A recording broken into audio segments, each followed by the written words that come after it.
Hey guys, how's it going? Welcome in. And in today's video, I want to go over a few different things that I've been looking into when it comes to endgame.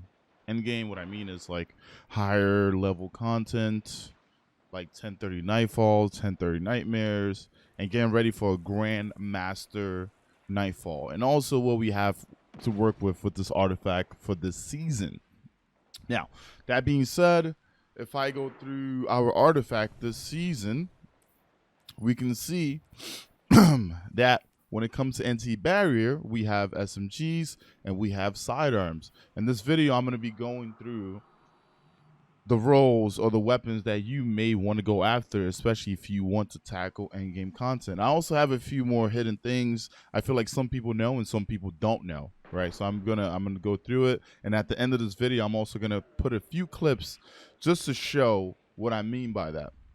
Now, sidearms and SMGs don't have the greatest of range, but that's what we're working with. I thought maybe we're gonna get maybe hand cannon or ARs to kind of help out with anti-barrier, but we didn't.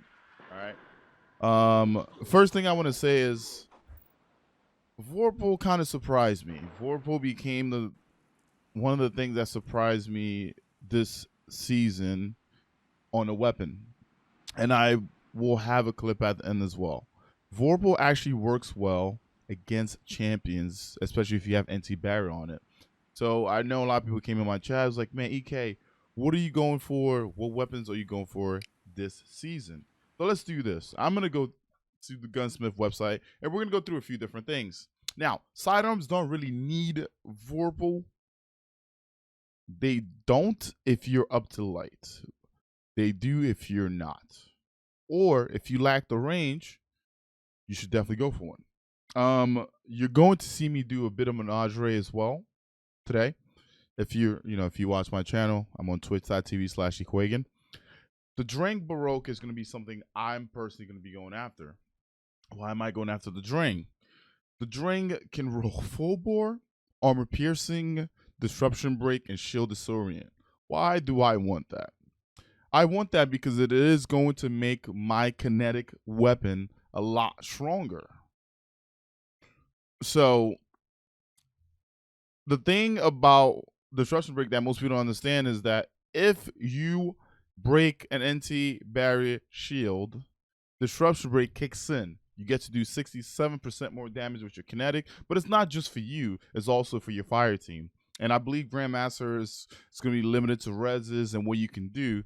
So why not, have that edge in there? So this Drang here is going to be one of the main things that I'm going after.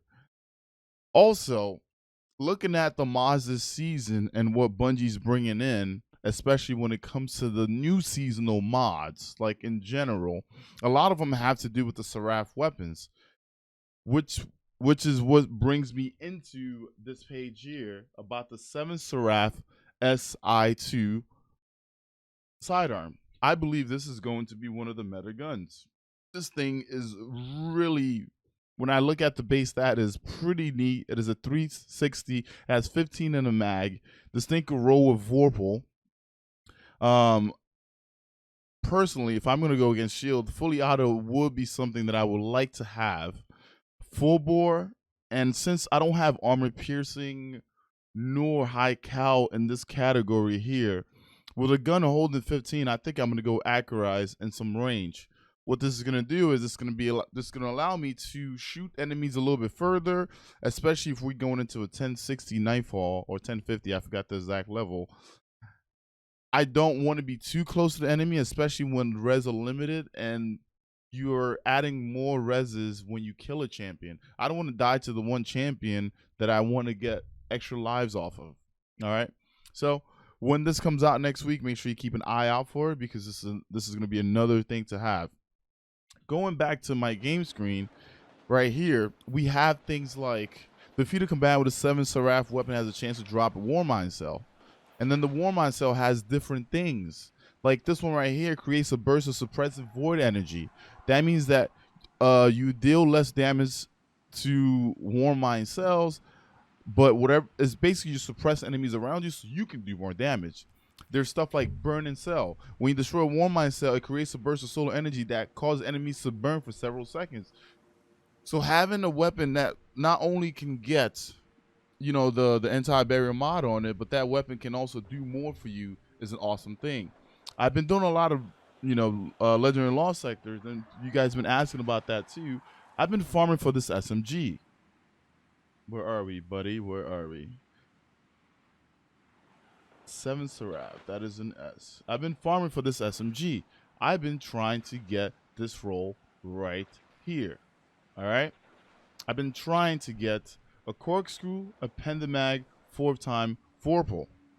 Are you going to be like, like EK, why the fuck do you want Vorpal and 4 times the charm? There's no way you're going to proc 4 times the charm because of the precision hits. Here's where you're wrong. You do get precision hits on barrier shields, and I will show you that on this guy here in a second. But having ranged masterwork, having 4 times the charm, Vorpal, appended, and corkscrew, that's like the perfect thing for me. I add anti-barrier, and I'm basically done. Let me just demonstrate what I mean by this right now. All right, so we're gonna go back in the game, and I'm gonna go through it.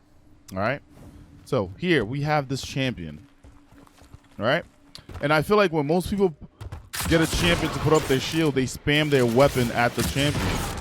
All right, I'm gonna shoot the shield. Nah, I didn't shoot the shield there. Give me a second, guys.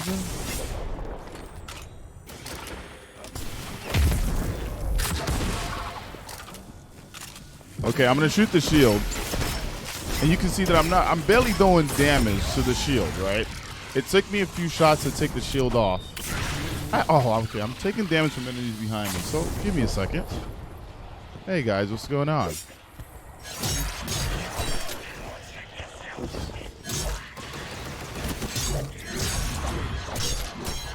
All right, we're good to go.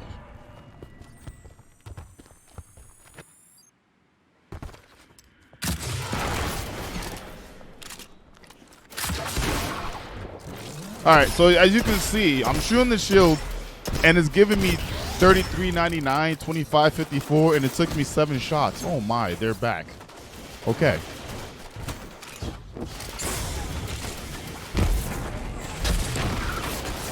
I'm gonna redo the same thing, but as you can see here, I can actually hit a crit spot while the knight has a barrier shield up.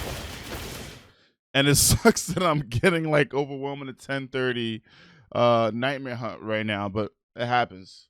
But the whole reason for me to show this is because you can actually hit crit shots on the enemies when they have their shield up. So that means that 4 times the charm will proc the whole time if I'm using SMG that has it. So let's get back to it real quick. I'm sorry about that, guys. As you can see here, it takes me 3 shots. And why did it take me 3 shots? It took me 3 shots because I am hitting the actual crit when he puts up his shield. I'm aiming at his head, and as you can see here, that's all I needed. So that roll on the SMG is going to be very crucial, especially when you are under level. You guys see what I'm seeing here? He barely gets to shoot.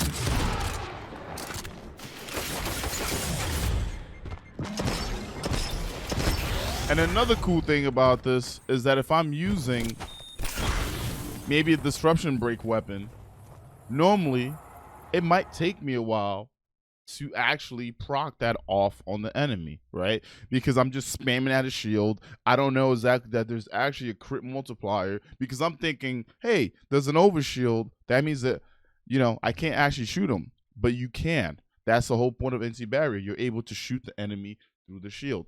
So the weapons that I recommend to go for, especially this week if you have the free time to do it, is a 7 Seraph weapon. If you have Ariana's from the previous, make sure that you keep that on you. That's going to be really good in endgame. We have the Breach Light. I also have a clip of that at the end of this video. Breach Light with Vorpal weapon, if you got one last season, you can see that it is very strong and it does a lot of damage. All right?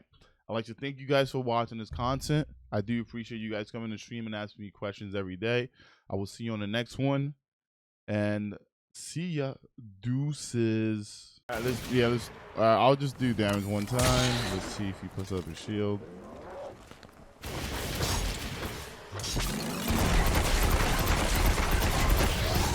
You can see my mag is down to 7.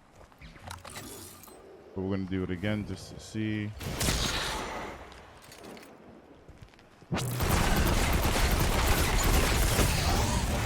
My mag is down to 8.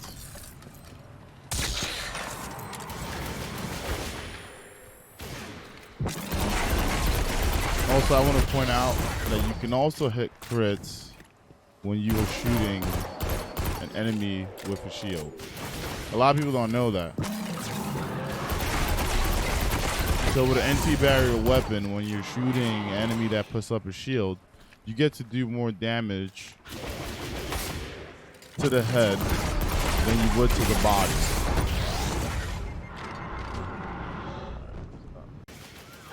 Alright, this one has Vorpal on it. Here we are. I remember last time it was down to 8. And this time we're going to see what we do here.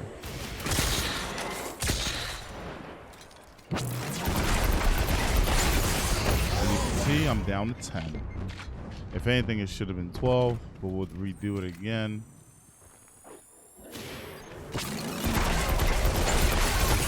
Actually, it's down to 14. And so you can see that there's a difference between Vorpal and non-Vorpal. All right, now I'm also going to use this SMG. And like I said, if I go for the crit, boom. Perfect on the shield. If I don't go for the crit and I shoot for the body, it takes me longer. And as you can see here, that piercing was a lot later. But if he puts up his shield and I shoot at his head to actually crit, you can see that I made it. So a weapon without it can definitely prosper if you are around the light level that's required. But Vorpal is going to help you, especially if you go for the crit.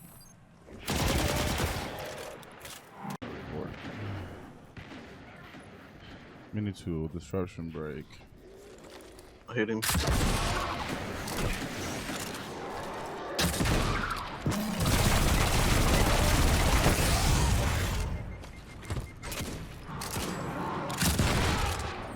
Kinetic goes up to 12,000. Without it,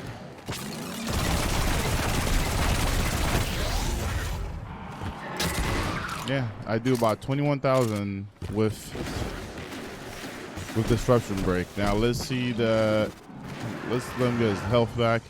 Without disruption break, if I shoot him, I do about 14,000. Alright, so now I'm gonna do damage so he can put up his shield. If I don't die, which I did. So 14,000 was the original number. Yeah. The thing about SMGs is they don't do it fast enough unless you have Vorpal weapons. So I basically have to hide, wait for him to put up a shield, shoot him in the head, and now I'm doing about 12,000. That's the original 14, like you said. Disruption break is on, and now I'm doing 21,000. So it goes from 12,000 to 21 just because I doing a disruption break. Yep, those numbers are confirmed.